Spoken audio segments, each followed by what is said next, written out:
that now I have an echo. Why is that? Because let's see, this one's on. Okay, we'll see what happens.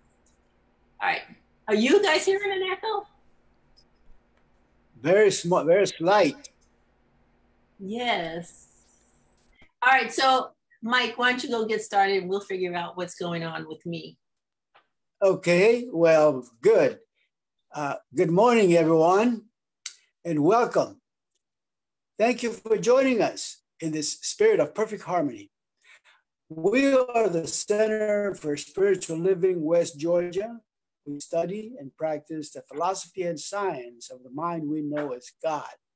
And with our spiritual presence and our participation in our service here this morning, we create a higher state of consciousness, rise above any negative energy we may have experienced this past week, and manifest love. We know love is synonymous to God. Our master teacher, Reverend Dr. Sandra Jackson, who is welcome back twice again here, it will now proceed with our service.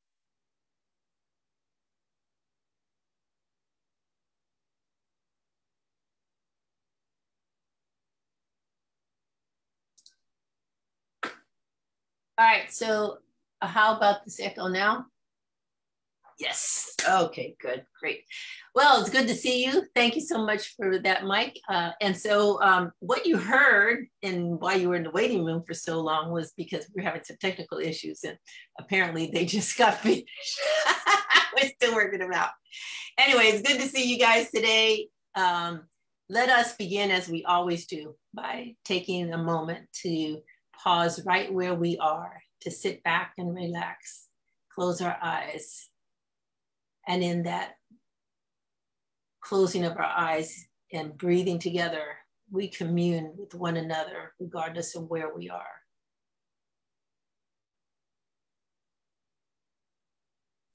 And in this moment, we know and we are very conscious that there is no time nor space in spirit, in God.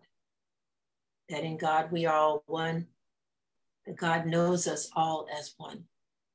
And even though we may show up in the world as individuals, the truth of who we are, the very essence of our being, the core of who we are, it is all one.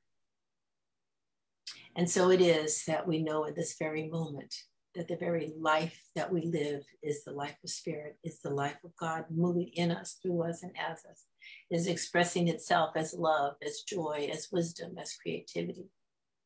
It is expressing itself fully and completely in abundant and creative ways, in ways that we have not yet even begun to understand.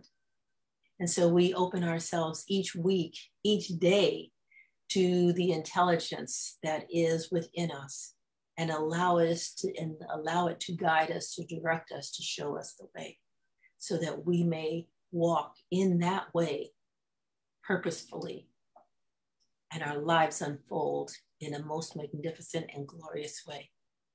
We give thanks for the beauty, for the wonder, for the magnificence that is here this day, and know that it is the kernel of all that is to come. And so we gratefully begin this morning service with this awareness, with this understanding, and with this realization, so that we may all grow, expand, and be all that we can possibly be. And so it is. Amen. So it is. Okay, so let us have, my mind is blank. Okay. It's not the technology today that's the problem. Okay, Dorothea. Thank you. Somebody knows what's going on.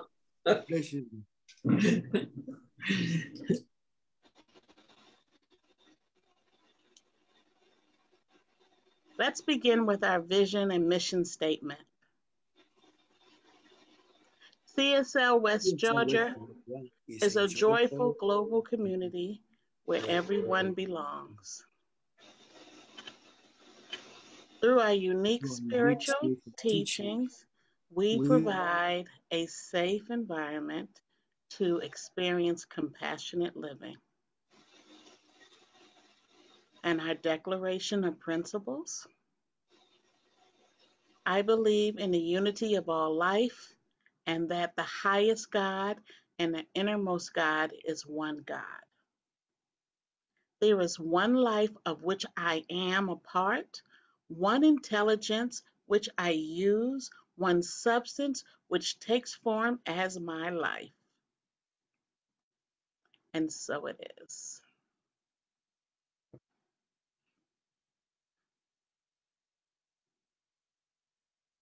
Thank you for knowing what to do next. All right. Jennifer, so good to have you today. Yay. All right. She is back, Jennifer Ferren.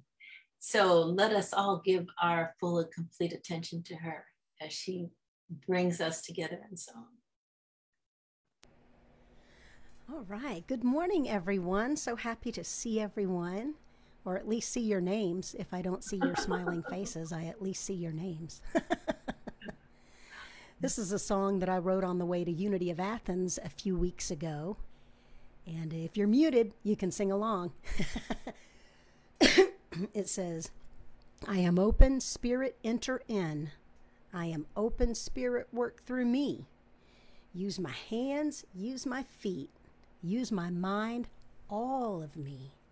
I am open, Spirit, work through me.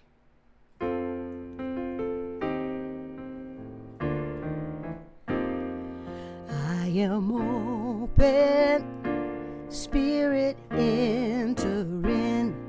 I am open, Spirit, work through me.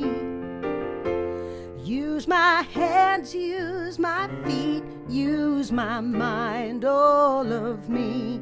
I am open, Spirit, work through me. And when I doubt, my strength is steady. Spirit whispers in my ear. Dearest child, you're never all alone. I am with you every step of the way. Oh, I am open, Spirit, enter in. I am open, Spirit, work through me. Use my hands, use my feet, use my mind, all of me. I am open, Spirit, work through me. And when my world starts spinning faster, well, I just open up my heart. I allow my mind to just be free, filled with love and divine harmony.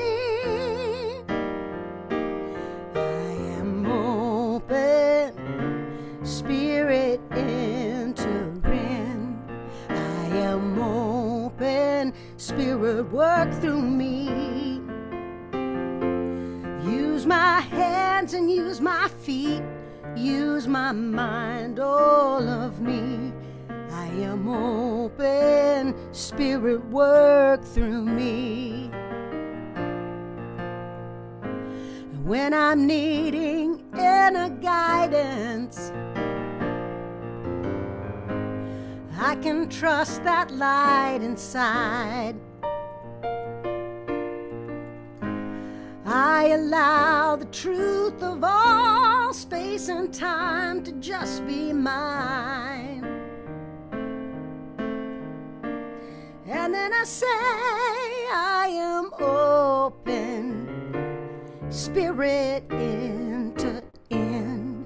I am open, Spirit, work through me. Use my hands and use my feet, use my mind and all of me. I am open, Spirit, work through me. I am open, Spirit, work through me.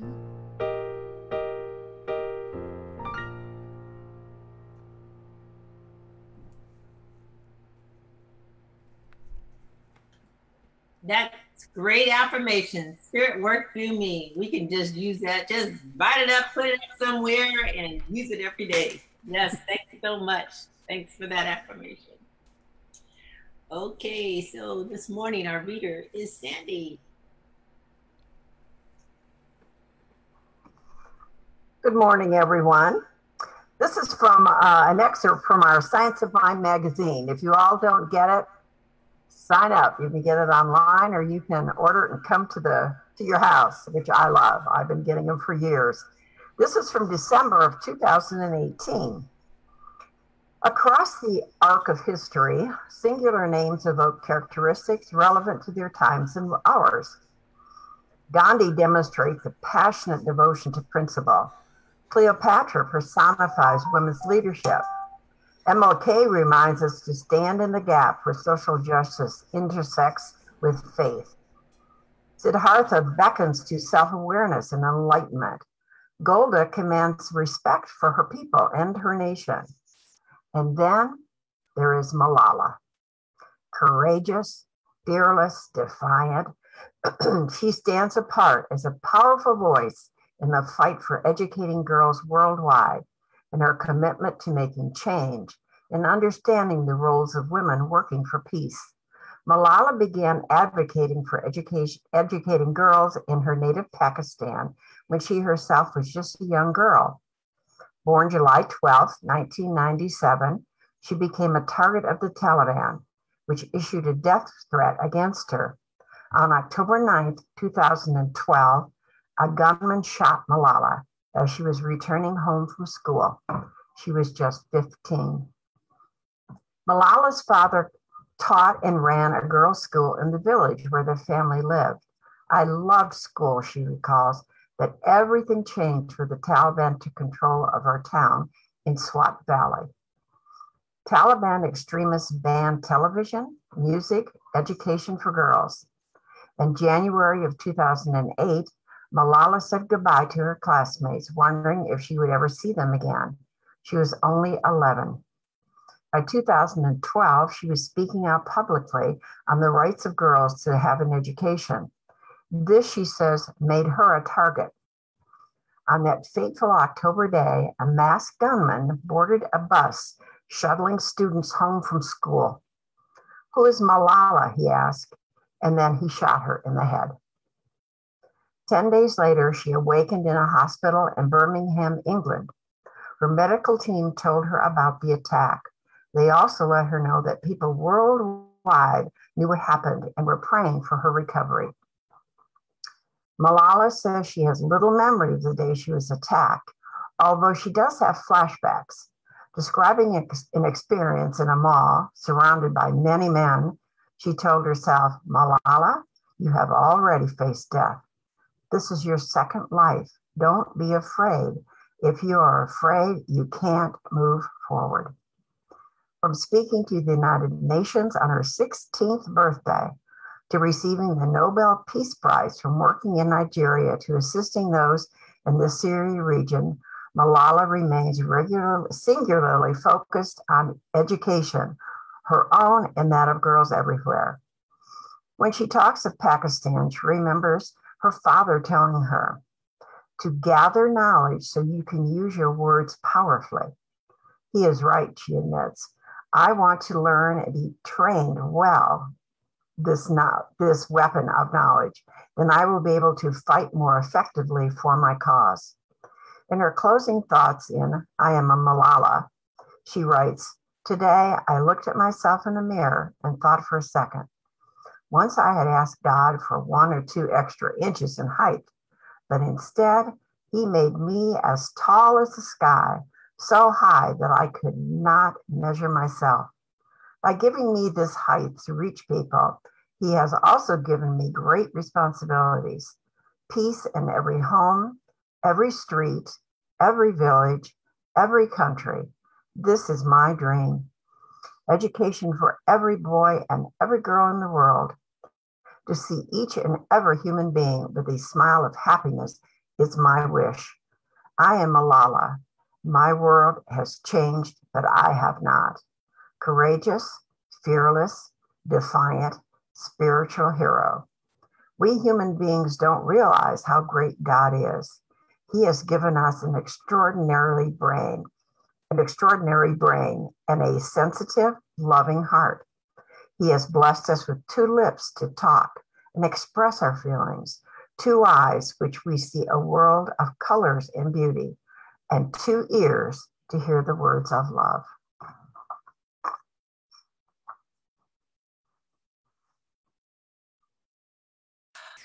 Thank you, Sandy. That's probably a story that you all probably have heard, or anyway, you know of Malala from because we watched it in real time, actually. I remember, I don't know if you do, I remember seeing pictures of her in the hospital in England, in Birmingham. And, from time to time, she's been on TV, along with the time when she got the Nobel Prize, and she's written a book, and, she's been pretty active. But her story is a story of rise and reemerge, which is what we're talking about today, rising and reemerging. And, the thing is that she had quite a struggle, because she had to heal from that. And, brain, getting shot in the head usually means you have some kind of brain damage or something that, and so I don't know, she probably had a lot of relearning to do. But here's the thing.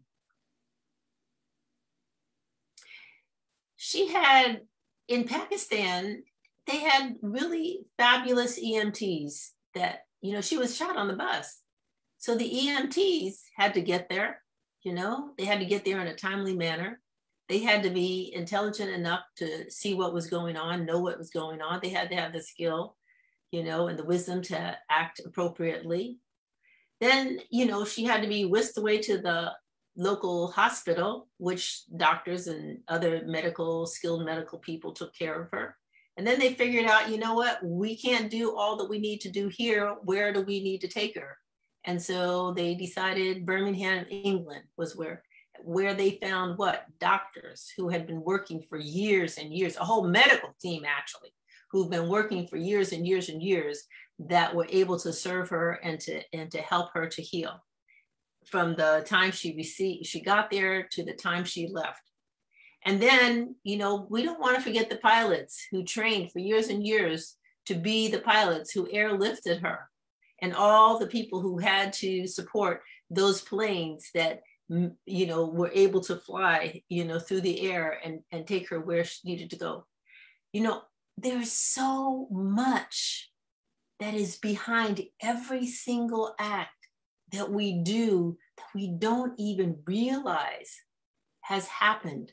All the learning that had to go, all the skill that had to be developed, all the wisdom, all the intelligence, all the creativity, all the ideas that, let's get an idea that we can fly through the air. Do you realize that even 50 years ago, she would have died? Stop and think about that. In World War I, more men died from the injuries they received because of what? They didn't have any penicillin until after World War I. Okay, so people died of infections, not so much necessarily of what they were injured from. But we take a lot of this for granted, and so I want to tell you about a woman who, she had surgery after she had a heart attack, and she was a middle-aged woman. And while she was preparing for surgery, she had a vision of God standing beside her bed, and she asked, "Will I die?" She asked God, and God says, "No, you have at least 30 more years to live." And she goes like, "Oh, that's great." So she went on, had the surgery, and she says, with 30 years to look forward to, she decides she's going to make the best of it. So since she's in the hospital, she gets breast implants, liposuction, a tummy tuck. She got hair plants and collagen injections in her lips. And then she looks great. That day she's discharged and she exits the hospital with a swagger, and she goes across the street and she's immediately hit by an ambulance and killed. up in heaven, she sees God and she says, you said I had 30 more years. And he says, well, that's true. And so she goes like, well, what happened? He says, well, I didn't recognize you. I didn't recognize you. You know, it's like, you changed yourself so much. Okay. And look at this. I mean, isn't that what we do sometimes though? You know, we figure, you know, well, the future's ours, so we'll do it. And Malala, she decides, you know what? I'm going to keep fighting for what I have started out fighting for. She comes out of this with her sense of life purpose. She is like 15 years old when this happens. And so God probably does recognize it and has given her another 30 years, okay? And during that 30 years, she's got all this good that she can do in the world for all these times. And contrast this to Reverend Daniel Darling's story. He's an evangelical pastor, and he was senior vice president of communications for National Religious Broadcasting. And he had several friends, including his uncle and his piano teacher, pass away from COVID. And so he went on national TV earlier in August, and he advocated for people to get vaccines. And the organization that he worked for, the National Religious Religious Broadcasters, which was founded in 1944, and their website says they work to protect the free speech and rights of our members by advocating for those rights. And yet they fired him for his own free speech. They asked him, you know, well, you know, you can take it back and say that you really didn't mean it, and you can sign this affidavit. And he said, no, I'm not going to do that. He stood for what it was that he believed in. You know, we all get opportunities to stand in the place where we are and to express our beliefs and participate fully and completely in life. And each one of us has a voice, and each one of us has an important voice. So I want to show you something. Let me see here. Oh, just look at this field of flowers. Look at all the beautiful flowers, all the colors. They're all tulips. But tell me which one of those tulips we can do without. Which one can, you know, if we took them out of the picture, it wouldn't matter. Which one wouldn't leave a hole, a space, if you removed it? You see, each one of them has a purpose and has a place in there that where they belong, and it's necessary. And now look at, let me see the word. I have to unshare first.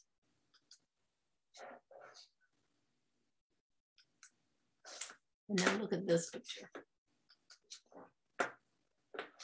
Oops, wrong one.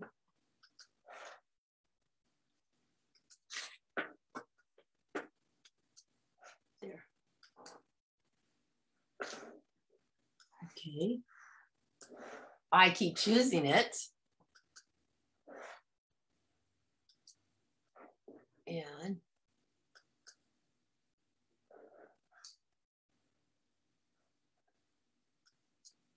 it's not sharing.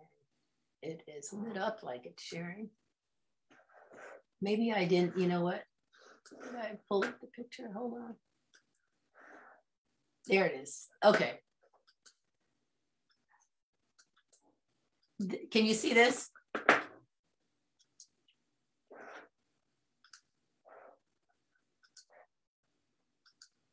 Okay, can you see this now? Yeah, okay. So this is a field. I wish I could get it larger, but anyway, it's a soccer field, and it's filled with people. Now, in that field of all those people, there are janitors, there are doctors, there's lawyers, there's politicians possibly, there are policemen, firemen, there's probably a yoga instructor or two. There are garbage men. There are rich people, poor people, middle-class people. There are people who worked really hard to get those tickets, and then others who have season tickets, right? There are people in there who are mean and hateful and unkind, and yet there are people who are compassionate. All of them are in that crowd. Which ones can you remove? Which ones are unimportant? Which ones are unnecessary? You know, stop and think about that. That each one of them has some role, responsibility that they go home to. Each one of them has maybe one person who loves and cares about them. Maybe they have a whole village that cares about them. These people come from all backgrounds. Nobody said when they walked into the stadium, you know, how much money do you have? They just said, can I have your ticket, please? Right? I mean, that's it. And whoever owns the stadium, the footballers, you know, because this was a soccer stadium, you know, whoever owns that stadium, whoever's making money from that is happy to have all those people in there. Okay? So stop and think about that. We all have a role to play in life. We're all important in some way. Now, which one of those people you can say, they're gone and it doesn't matter? You don't know. I don't know. And here's the thing. We don't know if the person next door to us, if they were to die tonight, would not have been important to something that we needed next week. You know, stop and think about Malala. Suppose the pilot didn't do a really good job on his testing, or he came to work that day drunk or sleepy or otherwise not able to do his job well, or the medical team wasn't on their, you know, at the top of their game. What about that?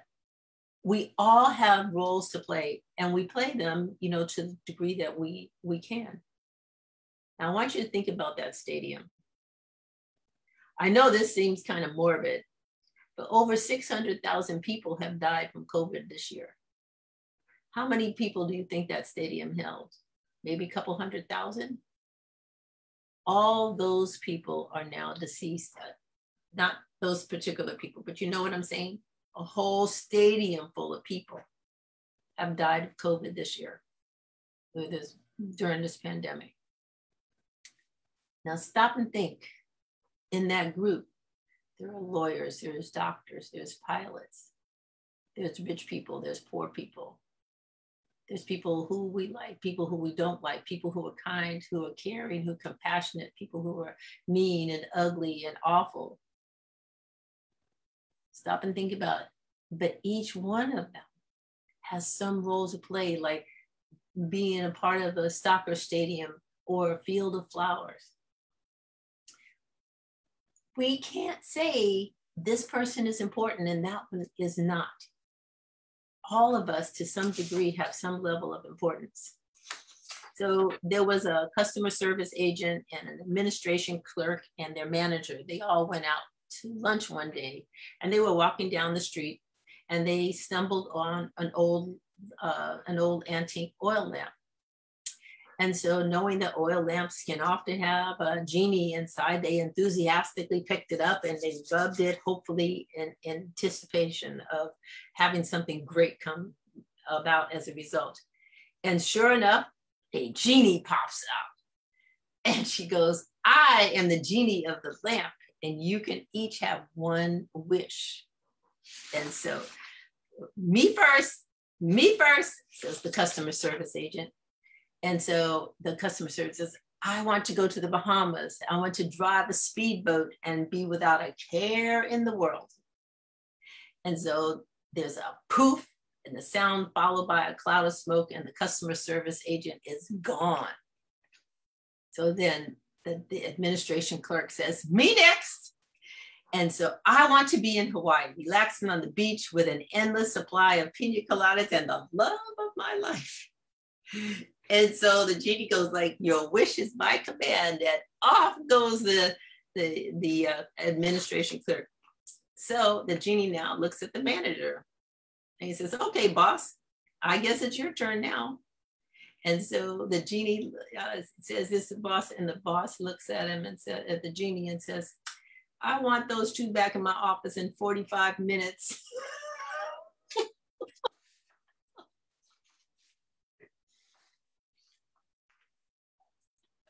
I want them back in my office.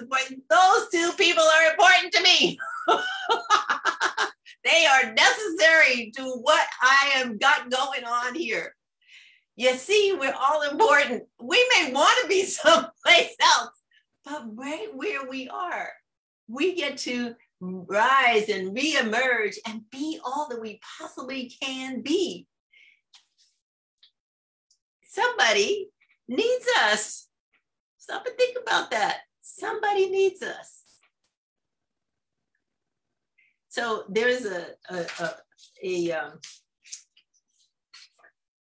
what do they call them? Gurus, the Swami, a guru. California is full of them. Anyway, so I had attended some sessions with Guru Mai, and she wrote a book called The Yoga of Discipline, and she writes in it, true seekers long to see the face of God in everyone they meet, to feel God's presence everywhere they go, to see the divine light sparkling in all directions, and to experience oneness with every particle of the universe. No matter what circumstances they may encounter, true seekers want to experience each situation as God's blessing. God's ever new way of revealing himself and of deepening their spiritual practice. They want to see God's hand in everything in their lives. That's a true seeker. I think Malala is a true seeker. She doesn't go walking around going, God made me do this and God made me do that, but she has a firm belief and she has a firm sense of purpose. And I think each one of us has that too. Sometimes we know it and sometimes we don't. Sometimes we know it when we're young, like Malala, and sometimes we don't know it till we're 80 years old. 90, maybe older, who knows? The important thing is that we keep seeking, that we keep striving, that we keep trying to find the very best in ourselves. And we never, ever know. We never know when we are the ones being called on to fly the plane, or that's metaphorically, of course. Drive the car. We never know when we're being called on to do something that is challenging, that is difficult, but is necessary and important to somebody else's life.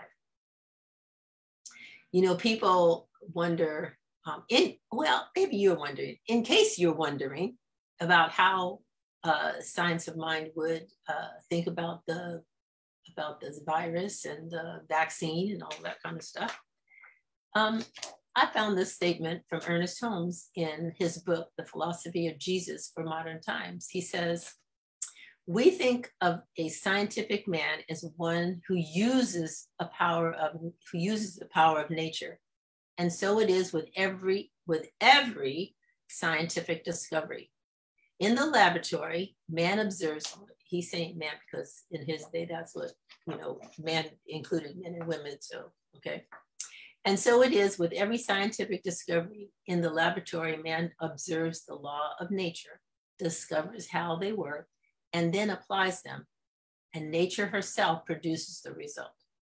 We are so used to thinking of this that we take it for granted, not realizing that every day in some physical laboratory, new things are being revealed to us because we are learning how to cooperate with the source of all power.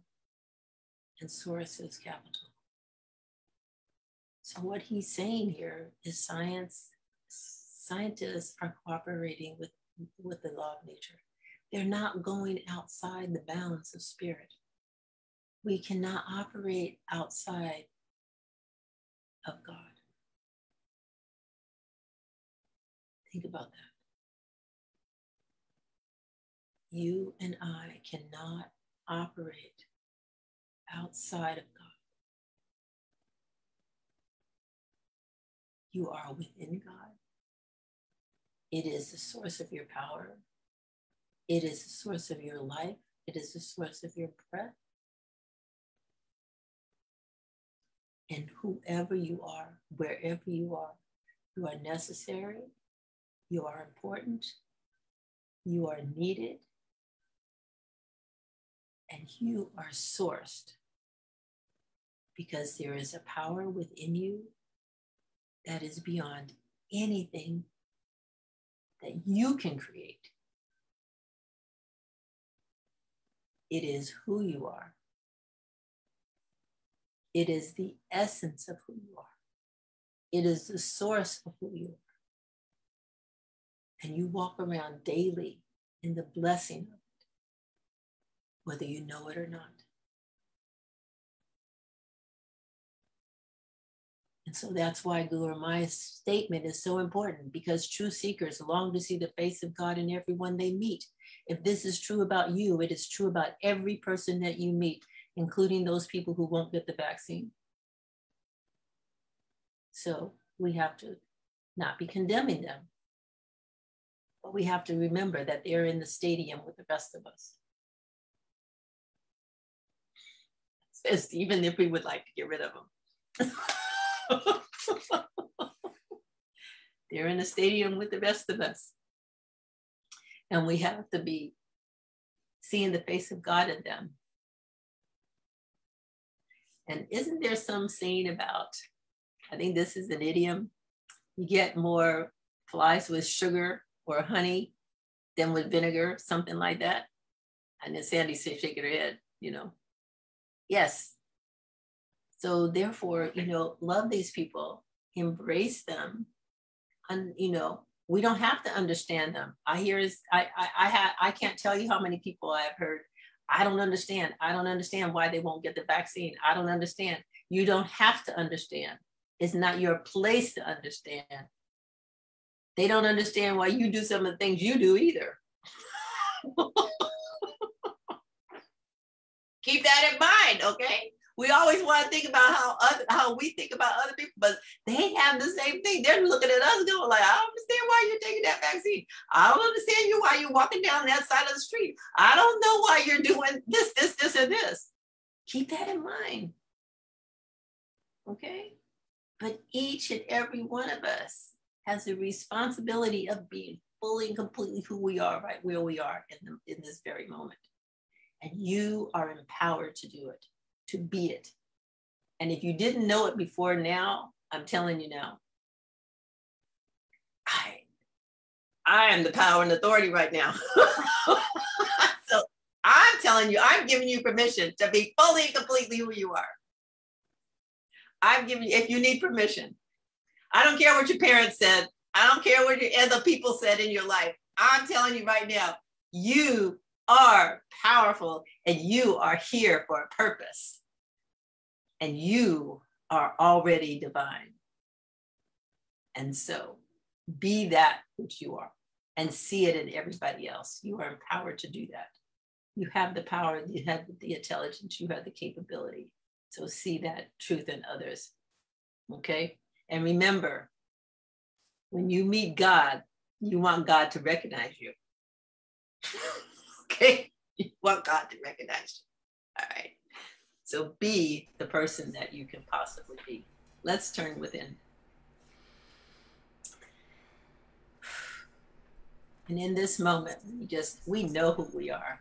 We know who we are. We know who we are. We have known who we are from the very moment that we were born. Maybe even before. But we know who we are.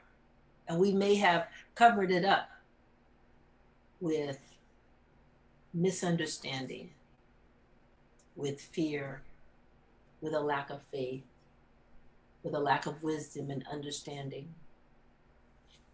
And we may need to forgive ourselves and others. But after we cleave away all that stuff, we re-emerge into life full and complete, totally and completely self-aware,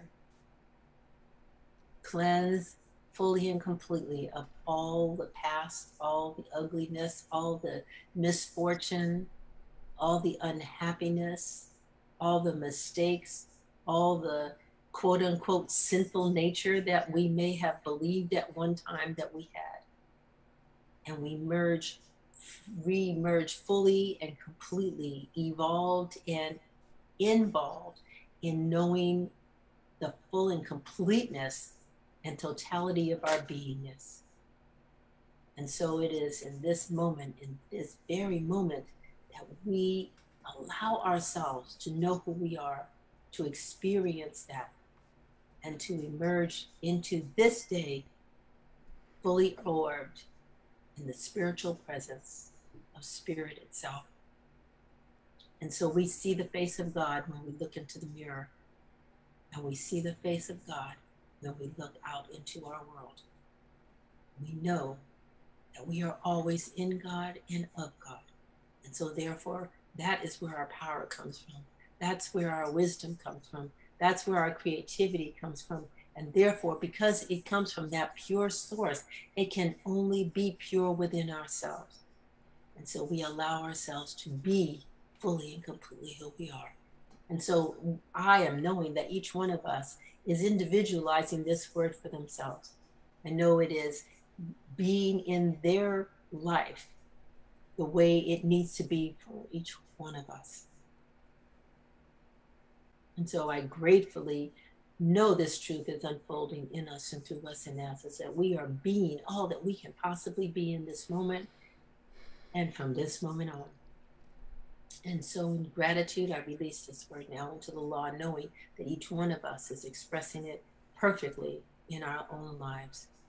And we rejoice that it is so. And so it is. Amen.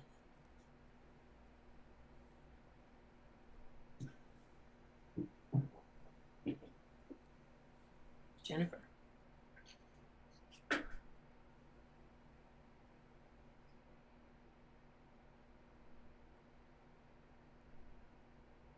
Jennifer, it's time for your second song. Your second song. Didn't you have a second song? I'm sorry, I didn't hear you talking to me. Yes, it is my turn. I'm like, what? Is it my turn? Hi, everyone. Yes. Hello again. Well, it's very apropos that everyone was speaking about Malala and about remembering what your purpose is and that you count and you matter and others around you matter too. Everyone in the Posse music world, we have the awards. We have a songwriting contest every year, and there's a category called Music That Matters. And we always say all music matters. It's not just the songs recorded and submitted in this category. All music matters, and all humans matter as well. So let's take what we have, and let's be open and God willing.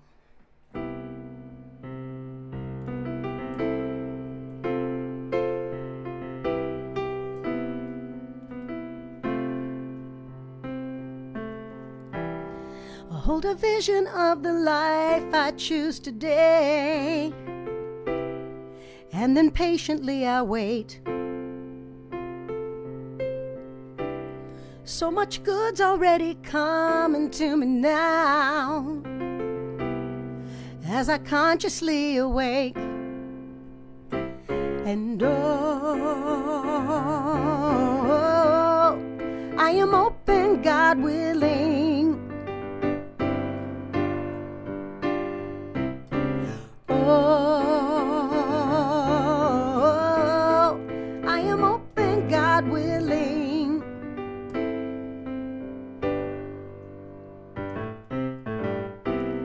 Well, I am trusting Father time along the way, even when I miss my mark. And I'm learning there are really no mistakes, only brilliant works of heart. And oh,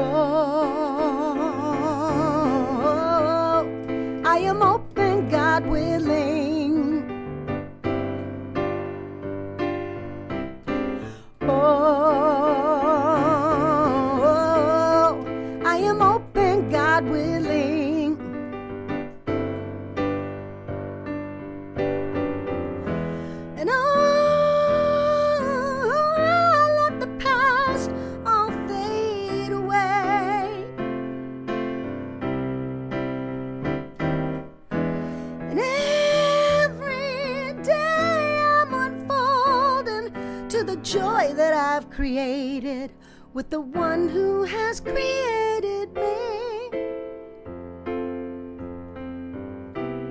I see my path so clearly right in front of me, and I follow where it goes. As inner vision comes, I'll let it carry me as I surrender to the flow. And I am open, God willing.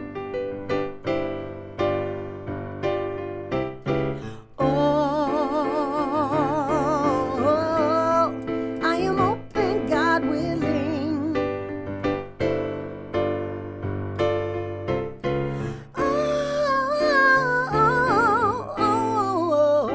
I'm open, God willing.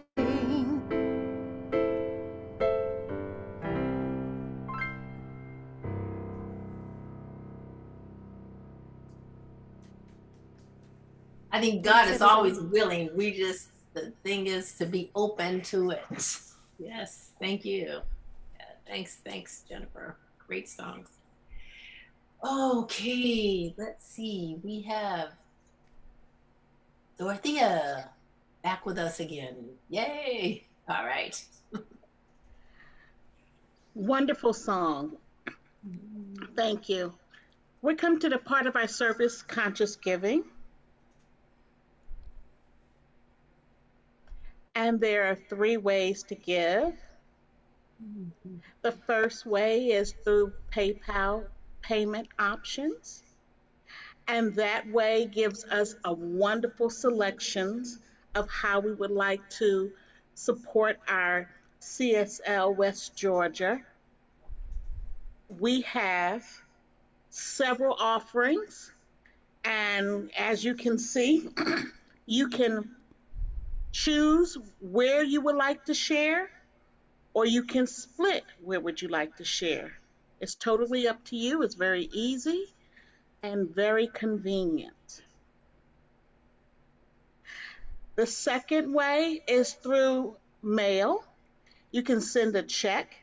The address is in the chat box and also on the window. It's very simple. Those of you who are not quite PayPal savvy, this is a wonderful way you can mail. And our third option is through Amazon Smile.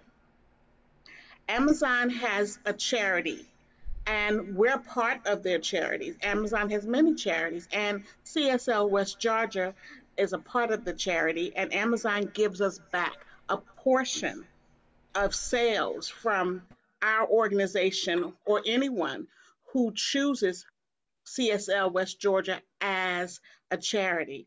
And it does not cost a cent, and it doesn't take away from your purchase. So thank you if you choose Amazon Smile, and thank you for choosing CSL West Georgia as your charity. Giving affirmation. I am grateful for the divine givingness circulating abundantly through my life, my community, and my world. And so it is. Okay.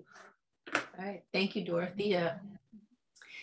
Okay, so let's see. Does anybody here not know that we have a new location and the address is going to be changing soon? Yay! Yes, our address is going to be changing soon. So, but we're going to keep that mailbox for a while, you know, so that little straggler amounts can, you know, if we have straggler mail, we can get it.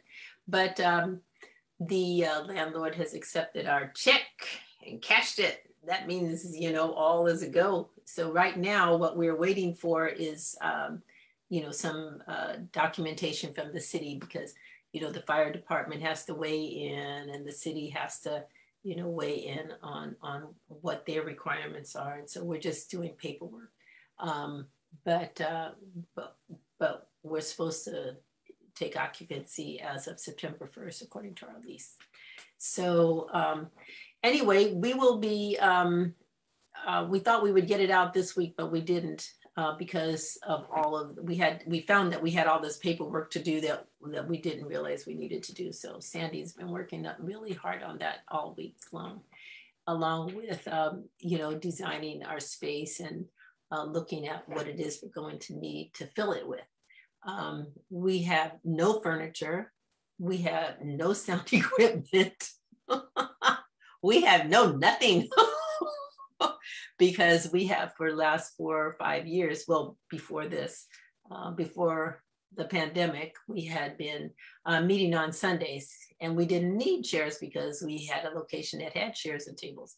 And so now we have to get our own. And so that means we have lots and lots of buying to do. So we are going to need lots and lots of dollars to do that buying with.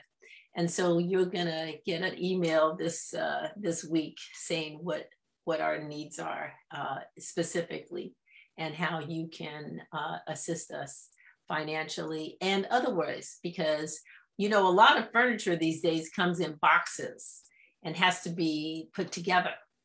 And so, you know, you're going to be invited to come and have work days and help put furniture stuff together. So, you know, you can plan on that. Yeah, okay, thanks. And today we are having a potluck after church. And so please do, it's a virtual potluck. So you just go get some of your own snacks, whatever you would like to eat, and come back and we just sit and talk, tell some jokes and enjoy one another. And I want to welcome Dominic. I understand he is a friend of Marty's and Zizi's, and he is escaping the fires in California. Yes? Okay, yeah. And so we keep those people in our prayers, because it's not good. It really is not good. We've been fortunate so far. Cynthia has not. She got hit with a tornado earlier this year, but there's a big, you know, storm coming, you know, and so we just have to continue, you know, praying for those of us who are affected by these things. You know, it's just until we as a human species decide that there is something that we can do about it, and make some efforts, then we're going to continue to, you know, have these experiences that we have to continue to pray for. And Ina, good to see you again. Haven't seen you all summer. Ina is a friend of mine. Her mother's and father are friends of mine, and she's the daughter, and she lives in California. So good to see you. Good morning. Good morning. Thank you for having me back. Yes, I'm glad to have you back. Enjoy. And Ajika, we are so glad you were out of Afghanistan. Yay. When Ajika and I talked when she was going to Afghanistan several months ago, that if it was her place, then she would stay there. If it was not, God would definitely move her out of it, you know.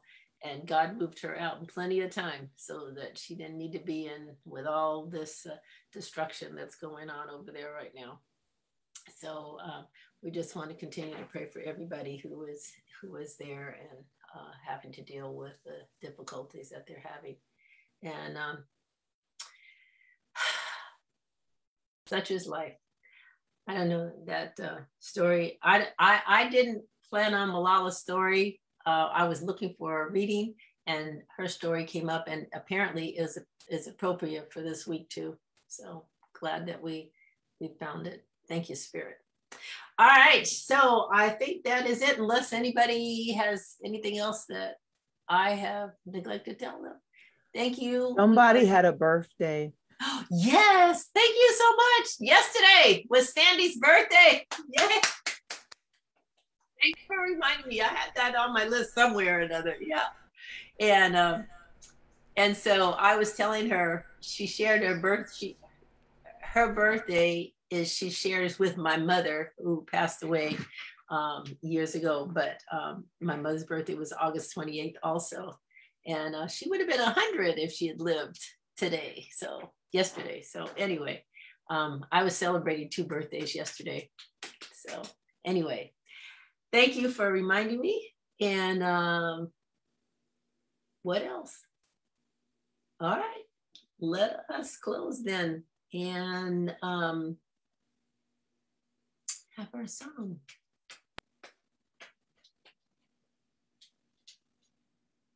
I love that screen. Good idea, Dorothea.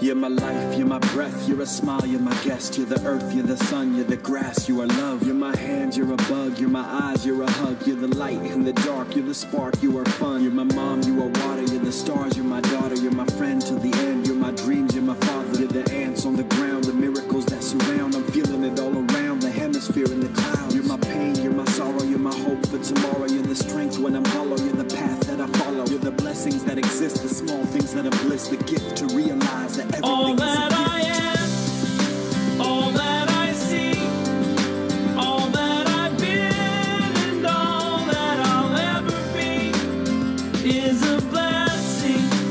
It's so amazing, and I'm grateful for it all, for it all.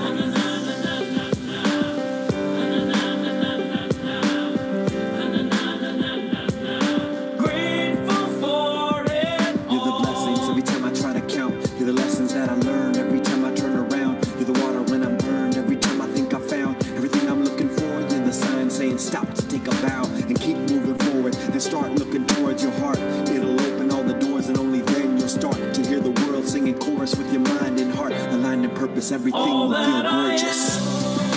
All that I see, all that I've been, and all that I'll ever be is a blessing. It's so amazing, and I'm grateful for it all. Every day I sit and pray cause what I have is more than I deserve or could ever imagine. How do I give back to all of this magic and spread the love so everybody can have it? Doesn't matter if I'm rich or poor, if I got a family or if I'm all alone. Bad things happen, I can just complain and moan. But there's a million things that I can be grateful for. So I lift up my hands now, and I open my heart, and my gratitude goes out to everything near and far. All that I am, everything I am, and everything I see, everything I hope, and everything I dream, everything I feel, and everything I be. I look deep down and feel all the blessings.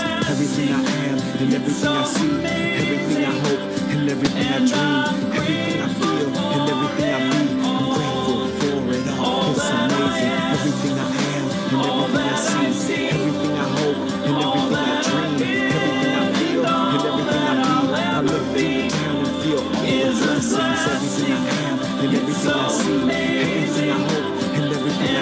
I'm grateful for it all. It's amazing.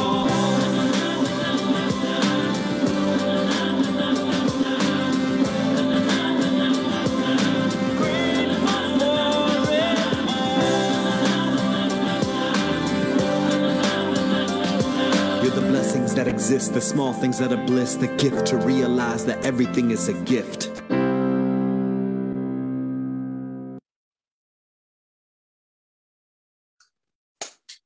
I don't know if you noticed, but her first one that she's writing is music. Yeah. She writes a bunch. Music is the first one.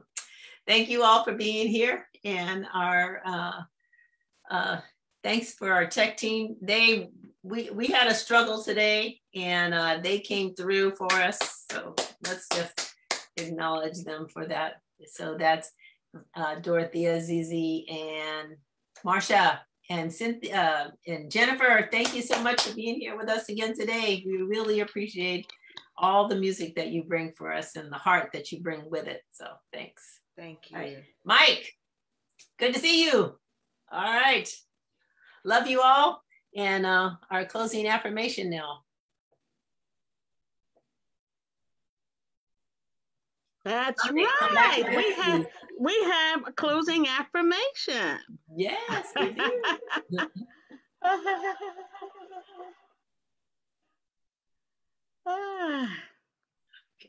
Let's share that. I apologize, everyone.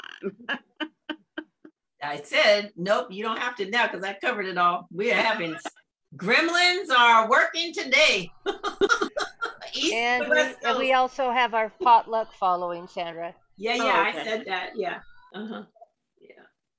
Okay. Don't go away, you guys, after this. Yeah. We go forth today knowing that we are God's blessing in the world. Only good comes from us, only good comes to us, and so it is. Okay, so to do the potluck, what you do is just close out your video and you mute yourself to go get something to eat and come back at 12:30. Okay, see you then.